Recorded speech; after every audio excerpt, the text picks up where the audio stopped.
Hi everybody, in this video I cover how you can win recruitment and retention grants through the Rural Health Transformation Programme, how you can be compliant and responsive to your state's RFP, how you can design a great programme, and ultimately how you can win and execute these funds. Filmed on location in South Texas, so Texas has been awarded $281 million through the programme, which is the biggest single award for any state for year one, and I hope you enjoy the scenery whilst you enjoy the video. Number 1. Your grant application must be both compliant and responsive to the request for grant applications. What does this mean? Well, compliance is kind of boring, but it means that you tick all the boxes that the request for grant application lays out so that it doesn't sift you out and disqualify you immediately before reading your application. This could range from the request. It could commonly be signing the application. It could be fulfilling the number of pages and not going one page over or one page under in your response. Or it could just be having the right font or margin size. You need to get through that request for grant application, read the minimum requirements for applying before you even write your first word, and understand and make a checklist ideally, what do we need to be compliant to this.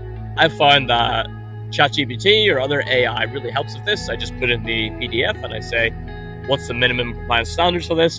Make a checklist, it does that. Before I even start applying, I go through it and I'm like, okay, I have all those, I can start applying. Before I submit, I say I have all those again, I can submit my application. So that's it. Be compliant. Now, be responsive. I can't really give general advice on responsiveness because responsiveness is really about being the perfect fit for what your state agency is looking for. And that's going to depend on what states are funding. Some will want to heavily fund grants and giving money direct to candidates, and some will want to see more sustainable long-term things like encouraging community integration and long-term retention. Ultimately, being responsive is reading through that request for grant application again, seeing what exactly is the state agency looking for, what do they want to fund, and how can we communicate ourselves to perfectly fit that request. So it's about writing well. It's about understanding the assignment and meeting the brief.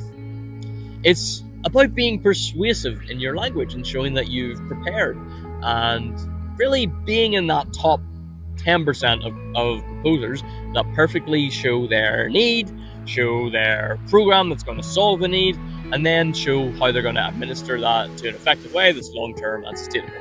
I know throughout the program that long-termism is important. They want to stop the temporary band-aid solutions, so that would be a trope that you can play up on in your responsiveness.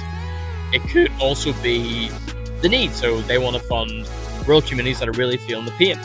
What about your community or your healthcare organization is crucial to the community, and where are you facing pain at the moment? Play those into your response and you will be responsive, but bear in mind always, being responsive is about the request for grant application and reading through that and responding to it in a perfect way.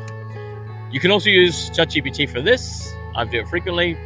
Get it to tell you how to be responsive. Ideas, don't get it to write your application. That is poor responsiveness, often because you kind of lose that persuasiveness and idiosyncrasies in the language.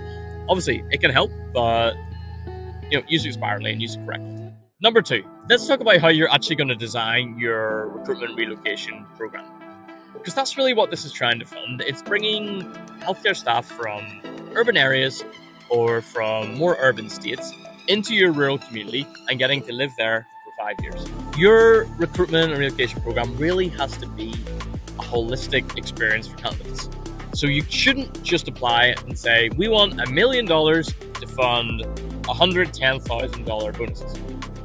That doesn't show that you've thought through all the steps which a candidate must go through in order to consider a location, or will discover a location ideally, and consider it, visit, apply, get hired, stay for 5 years. There's a lot more steps than just giving that bonus in. So you really have to design a recruitment relocation program which goes from end to end. So in your application, consider how are we going to present the channels which we can use to show people what our area is all about. What beautiful scenery, maybe it's near the coast, or what beautiful community have in this isolated agricultural region. Think about that first and say, here's how we're going to advertise our region to these prospective candidates. Next, you put in your offer. So we're going to offer them a free visit. Here's whatever relocation recruitment monetary value you're going to give them, and here's what they're going to get upon hire, and what's going to sweeten the deal for them. And then talk about how you're going to house them.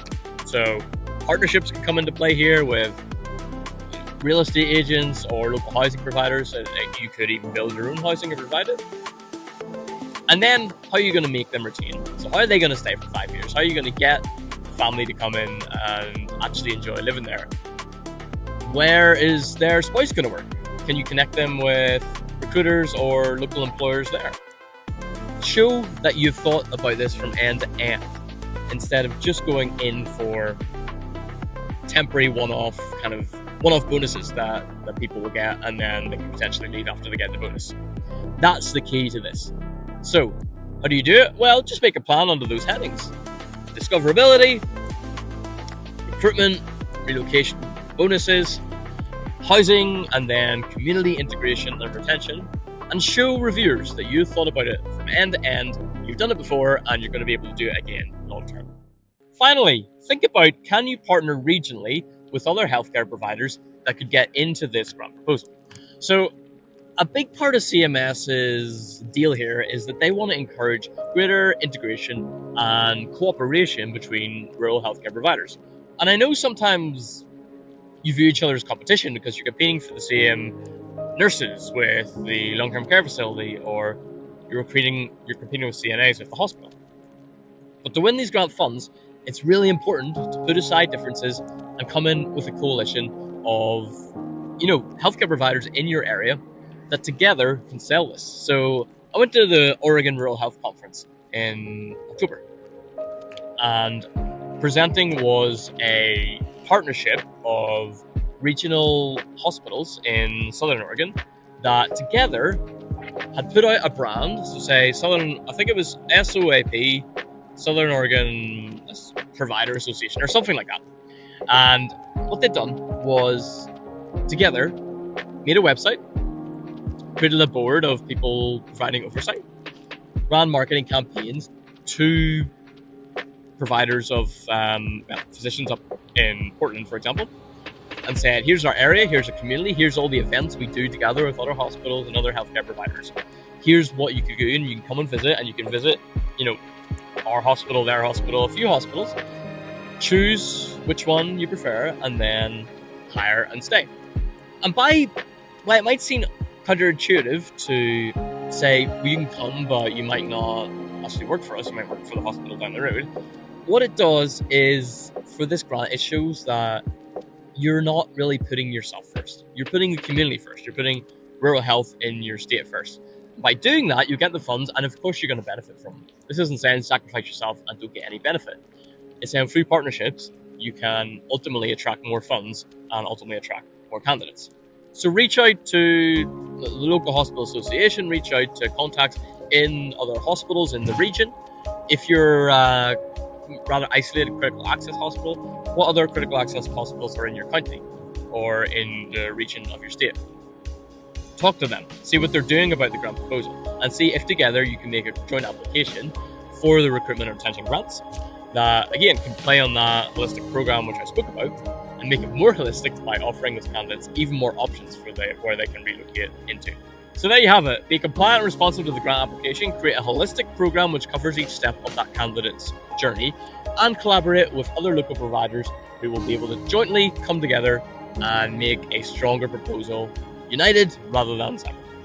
I'm going to go for a dip, and all the best with your grant application.